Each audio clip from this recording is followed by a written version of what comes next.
Father Knows Best, transcribed in Hollywood, starring Robert Young as father. A half-hour visit with your neighbors, the Andersons. Brought to you by America's favorite coffee, Maxwell House. The coffee that's always good to the last drop.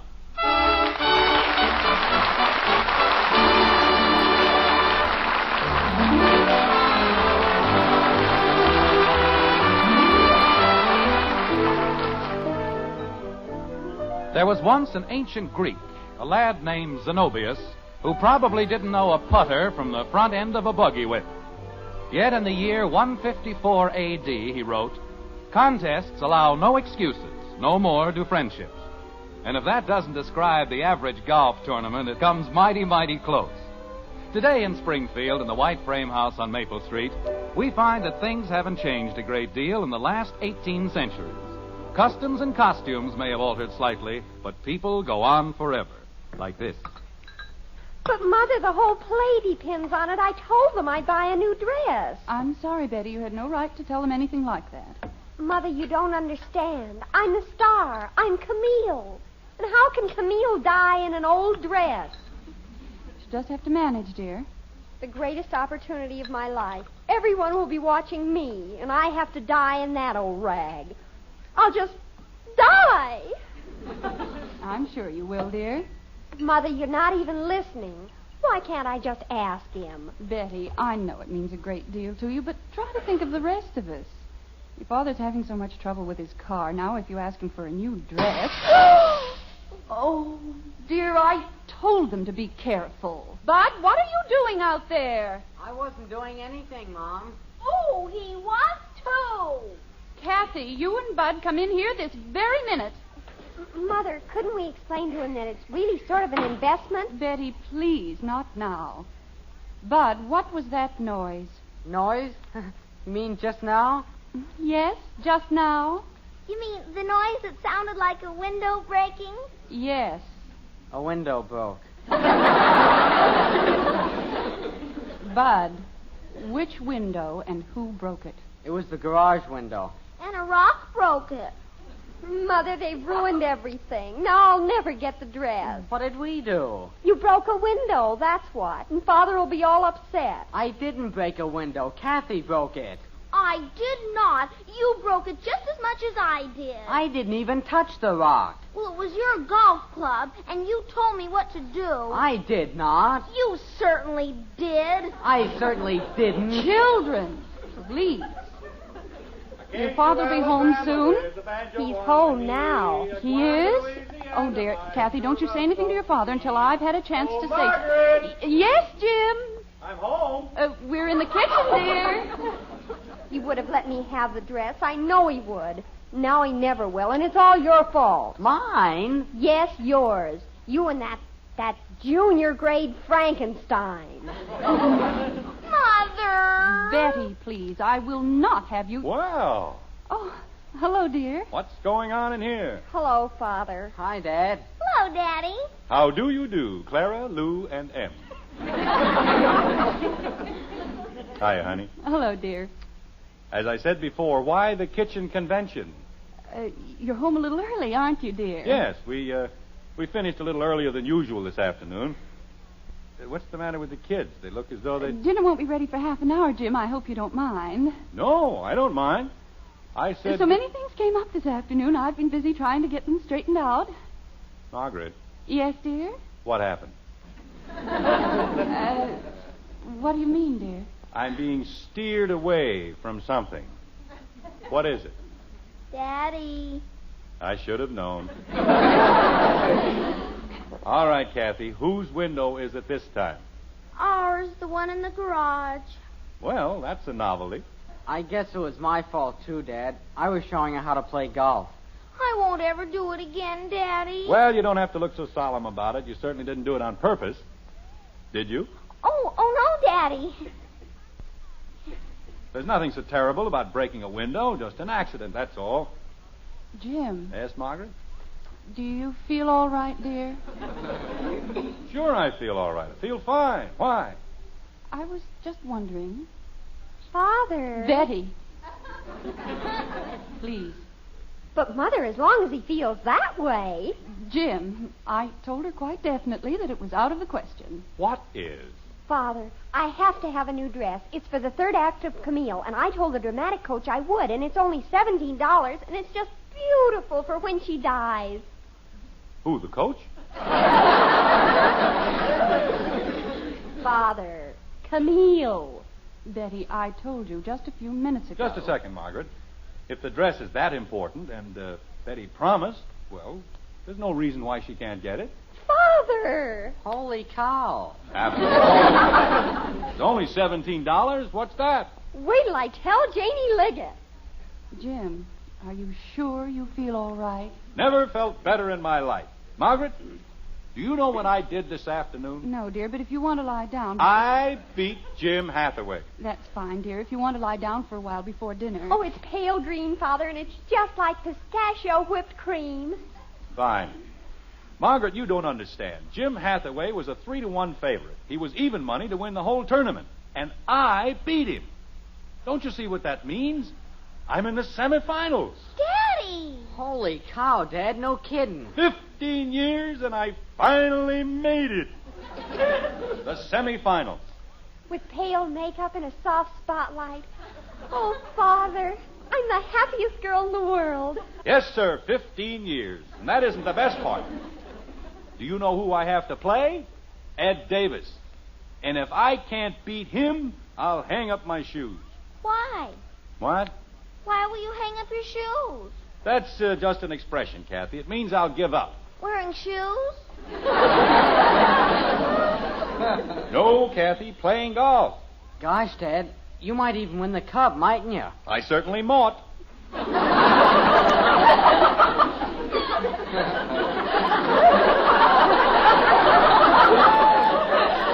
Bud, you should have seen the putts I dropped today. 18 feet, 20 feet, I was the hottest thing on the golf course. If I can just keep it up for 2 more rounds... Jim, I don't like to interrupt, but if we're ever going to have dinner... Is it all right if I call Janie, Mother? Yes, dear. Come on, Kathy, let's go out in the backyard. I'll show you and Bud how golf should really be played. Oh, boy. I get shown first. Jim, be sure you don't wander off somewhere. We'll be right here, Margaret. I'll call you when dinner's ready. That'll be fine, honey. Say, Dad, we've been using that old 5-iron you gave me. Oh, wait a second, Bud. Say, Ed. Jim, I was just coming over to see you. Ed, did you hear what I did to Jim Hathaway? It was murder. I know. They called me from the club. Jim, I've got a terrific favor to ask of you. Okay. What's the matter with you? Oh, I've got a cold. The worst cold I've ever had my whole life.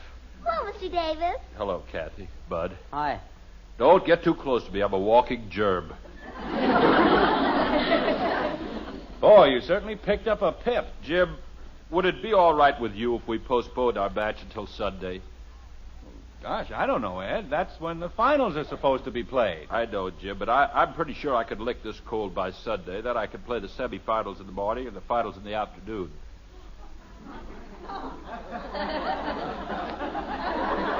Oh, you can you? What happened to me? Oh, Jim, let's face it. If I can't lick you, I'll hang up my shoes. Wait a minute. I wouldn't ask you, Jim, but this is a big thing in my life. I've been trying to reach the finals for 10 years. I've been trying for 15. Oh, Jim, let's not be ridiculous. You don't stand a chance, and you know it. Oh, I don't I? Oh, why, I could spot you 6 strokes aside and still beat you, but with this cold... Well, maybe I won't win. But at least I don't go around trying to build up an alibi. Meaning what? Meaning I could beat you with or without a cold, and you know it. Jim, we've been friends for a long time. That's got nothing to do with it. Golf is golf. And if you can't play tomorrow, you'll forfeit the match. Oh, that's fine. That's fine. After all the things I've done for you. Ed, you're taking the wrong attitude about this whole thing. I want to beat you fair and square. Yeah. But how can I if you let a little thing like a cold get you down? A little thing? I'm so weak I could hardly see. Sure, because you aren't trying to fight it. Jim. When you get into the house, fix yourself a hot lemonade, take 2 aspirins, and then concentrate. Jim. Say to yourself, I haven't got a cold. Never had a cold. I'm too strong and healthy to get a cold. Believe me, it's all in your mind. God bless you. Thank you. Remember that guy Koo-A? Every day, in every way, I'm getting better and better and better. Yeah. Whatever happened to him anyway? He died. But, Ed, it works. I've tried it. You can talk yourself out of practically anything. Yeah, you sure can. Well, if that's the way you want it, Jim. Ed, I'm trying to help you. Okay, I'll be there in the morning if they have to carry me on a stretcher. And don't forget the hot lemonade and aspirin. That'll help, too. Thanks, Jim. Every day and every way, you've been a great help. See you tomorrow. Dad, we aren't going to have much time. Oh, sure we are. Where's the ball? We don't have a ball. That's why we had to use rocks. What happened to that practice ball I gave you? You know, the cotton one. It's over near the garage. Well, get it. We can't. It's stuck in back of a big log. That's right, Dad. You can't reach it unless we get the log out of the way. I've never seen a more helpless pair of kids in my life. Is this it? Uh-huh. Over there, in back. Bud, I'll lift the log and you reach in for the ball. Okay, Dad. Are you ready? You bet. 1, 2, 3. It's heavy, isn't it, Daddy? Well, my hands must have slipped. Let's try it again, Bud. Ready? Right. 1, 2, 3. Oh! What's the matter, Dad? I don't know. Something snapped, and I... Oh, Gosh. I can't straighten up. Daddy? Maybe your suspenders got stuck. But I don't wear suspenders. Oh, that's right. I forgot. Fine son you turned out to be. I'm in mortal agony, and you have to make jokes. I wasn't making any jokes, Dad. Daddy? Oh, my back. What is it, Kathy? I know how you can fix it. You do, huh? Sure. All you have to say is, every day in every way, I'm standing upper and upper and upper. Kathy, do you know what'll happen if I take my belt off? Uh-huh, your pants will fall down.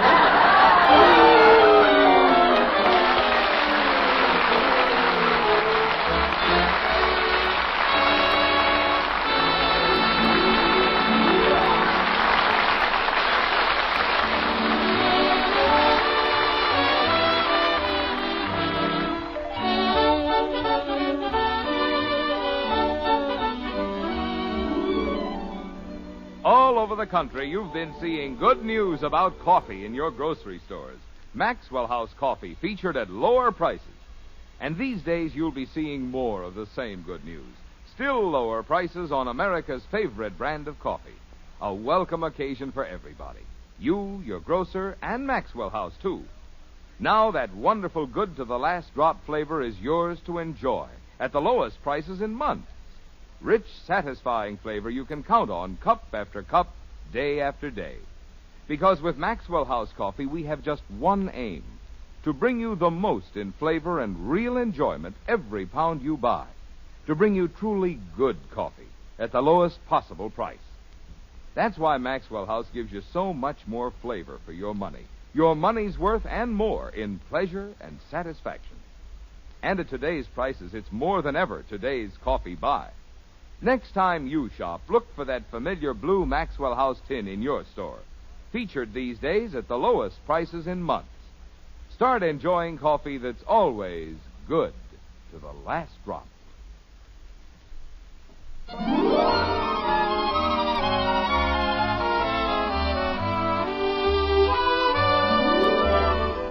The sands of time run slowly in the white frame house on Maple Street. An hour has passed, but not Jim Anderson's affliction. Surrounded by a solicitous family, Father waits the arrival of Dr. Simmons, and sympathy flows in a steady stream through the Anderson living room, like this. Jim, I've told you repeatedly, you're not a child. You can't do things like that. Like what? All I did was try to lift the... Oh. It hurts, huh, Dad? Of course not. I just like to groan, that's all. Betty, what's the matter with you? Oh, nothing, Father. Then why are you staring at me? Well, it's for Camille, really. I'm doing research. What are you talking about? Oh, the play. I have to die in the third act, and you're making the most wonderful faces. Oh, that's fine. That's just great. I have a broken back, and my daughter uses it for research. You know, this is the most cold-blooded family I've ever known. But, Father... Margaret, call the doctor again. Tell him it's an emergency. I did, Jim, and they said he'd be here as soon as possible. Fine doctor he turned out to be. Anytime you need him, he's out. Operating on people, delivering babies. He's never around when you need him for anything important.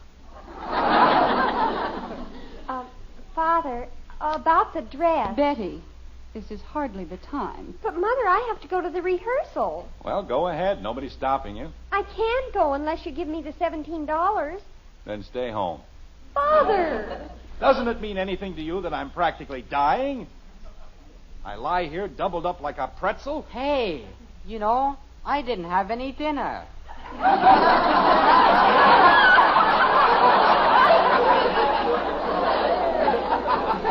But how can you think of food at a time like this?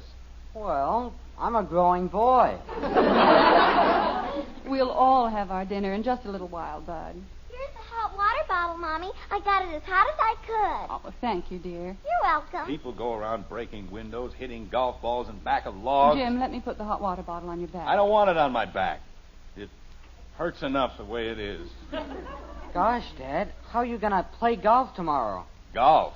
I'll be lucky if I'm still alive. Oh, no. What is it, Jim? Ed Davis.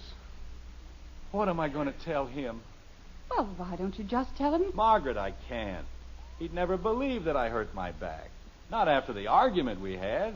Daddy told him about Mr. Pooey. Who? Every day in every way. Kathy, go to bed. I haven't had my dinner. Then behave yourself and be quiet. Yes, Daddy. Man tries to do the right thing, the honorable thing, and what happens? Nobody believes that he... Bud. Yes, Dad? Give me a hand. I want to get up. Okay. Jim, do you think it's wise... I've got to call Ed Davis, Margaret. I just thought of something. Can't we call him for you? No, I've got to do it myself. Jim, please be careful. I'm being careful. You don't see me leaping into the air, do you? Oh. Grab his other arm, Betty. Father, it's only $17. When I was a boy, people were considerate. They were thoughtful and kind. Oh, will you, Betty? When people were dying, they at least showed them the proper respect. They didn't follow them down to the grave, hounding them for $17. There you are, Dad. How do you feel? Never mind how I feel. Just help me over to the phone. Father, while you're standing up... Betty.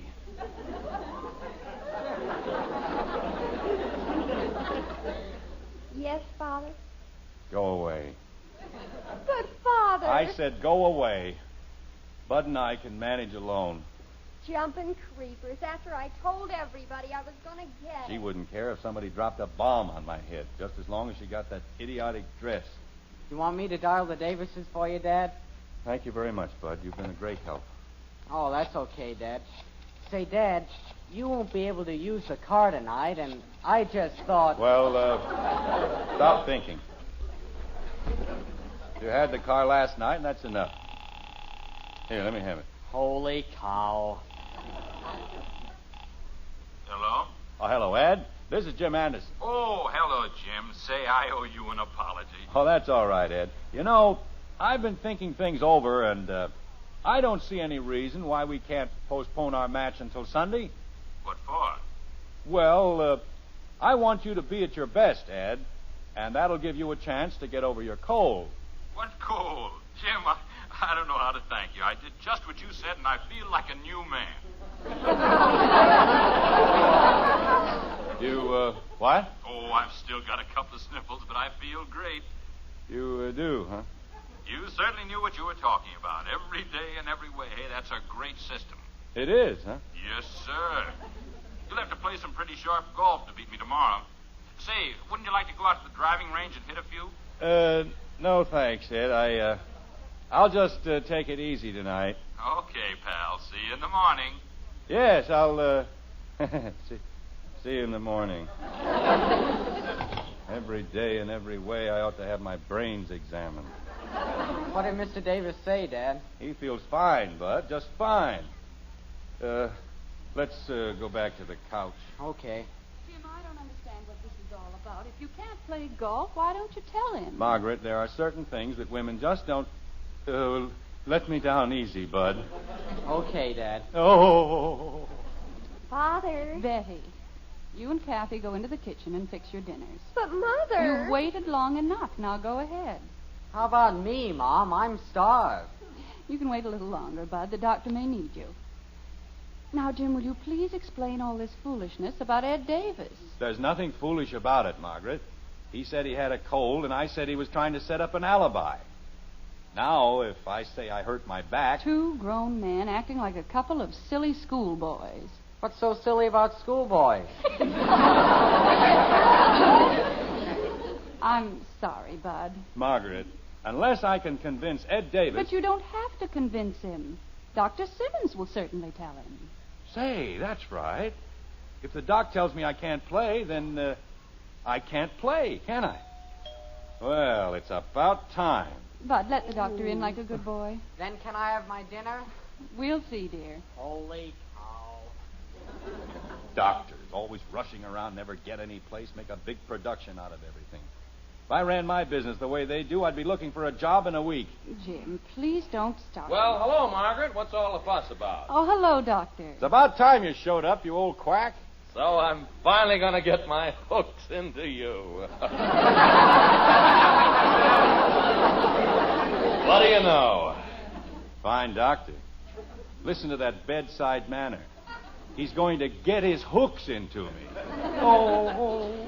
Doctor, will you need Bud for anything? Oh, I don't think so. All right, Bud, go in and have your dinner, dear. Well, good for me. You know, Margaret, I was talking to Mrs. Swain about you the other day. Really? That's right. She was telling me about that hospital service you were trying to organize last year. It's a wonderful idea. Oh, well, thank you. Doc. If you have any free time next week, Margaret, why don't you drop into my office? I may be able to help you. Oh, that would be wonderful. Doc. What's the matter with you? Remember me? I'm the emergency. Well, I know. What's wrong with you? Oh, nothing much. Just a broken back, that's all. Yes, you look just like a broken back. He says it's quite painful, Doctor. Well, let's take a look at it. Turn around. I can't turn around. Oh, stop acting like a jackass. Turn around. Calls himself a doctor. If I didn't like his sister, I wouldn't even let him in the house. Is that where it hurts? You know darn well that's where it hurts. Well, hold still for a second. Well, what are you going to do? Never mind what I'm going to do. Just hold still. Ow! Okay, now go to bed and put some heat on it. Was it anything serious, Doctor? No, of course not. You know, Margaret, we've needed a volunteer service at the hospital for years. And if you can just get it started... Say, Doc. I'm talking to Margaret. Well, I hate to interrupt anything so vital, but what else do I do? I just told you go to bed and put heat on your back. Is that all? Well, I can send a nurse around to hold your hand if that's what you want. You mean it wasn't serious? It was a simple dislocation. And if you'd remember that you were 40 instead of 4, it wouldn't happen. Gosh, I can stand out. Isn't that wonderful? Only 40 years old, and he can stand up.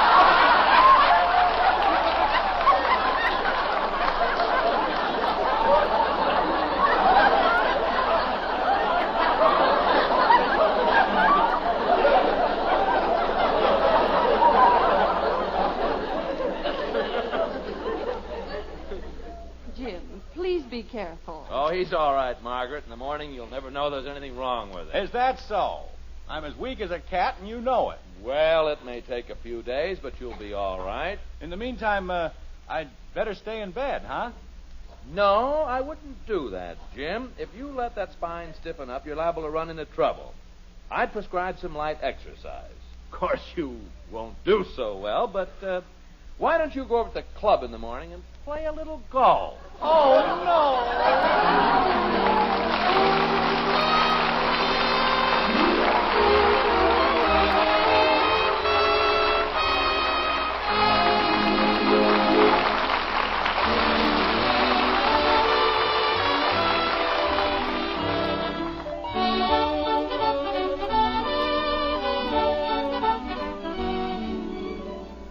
It's been such welcome news to see lower prices on Maxwell House coffee in the stores. And now that news is even better. These days, grocers everywhere are featuring Maxwell House at lower prices still. Now you folks who always drink Maxwell House can enjoy it at the lowest prices in months. And you folks who haven't been getting that wonderful good to the last drop flavor, now's the time to bring home a familiar blue Maxwell House tin. See how much more pleasure you find in a cup of coffee when it holds the world's most famous flavor. Flavor so rich and mellow. Flavor you can count on. Because we'll never compromise on the quality of a single pound. For wonderfully good coffee. For today's coffee buy, look for Maxwell House. Featured these days at still lower prices. The lowest prices in months. It's always good to the last drop.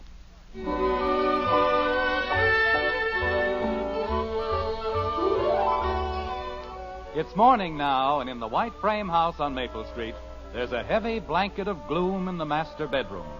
This is one morning when the master feels anything but masterful, like this. Dr. Simmons probably took his training in a school for feeble-minded veterinarians. Jim, I think you're being very foolish about this whole thing. You can't even put on your sweater alone, and how can you play golf? I don't know, but I'm going to try. Nobody's going to say I gave up without a fight. Jim. He'd only told me to stay in bed for a few days. Just one day. I could have asked the Rules Committee for a postponement. That's all I need. I'll be fine tomorrow. Jim Anderson, if you don't call Ed Davis this very instant... Wait a minute. If you'll just explain to him... Margaret, listen. What? Oh, honey. Have you ever heard anything more beautiful in all your life? Jim, what is it? It's raining!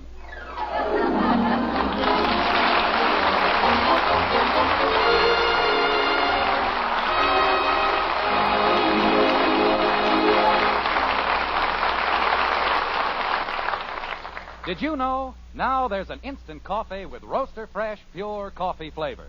It's Instant Maxwell House, the instant coffee with a famous flavor, the happiest combination in coffee. Wonderful, good to the last drop flavor, combined with the convenience of thrift of coffee made instantly in the cup. Unlike most instant coffees, it's all rich, pure coffee. Nothing added. Tomorrow, try the instant coffee with a famous flavor. Instant Maxwell House. Instantly good to the last drop.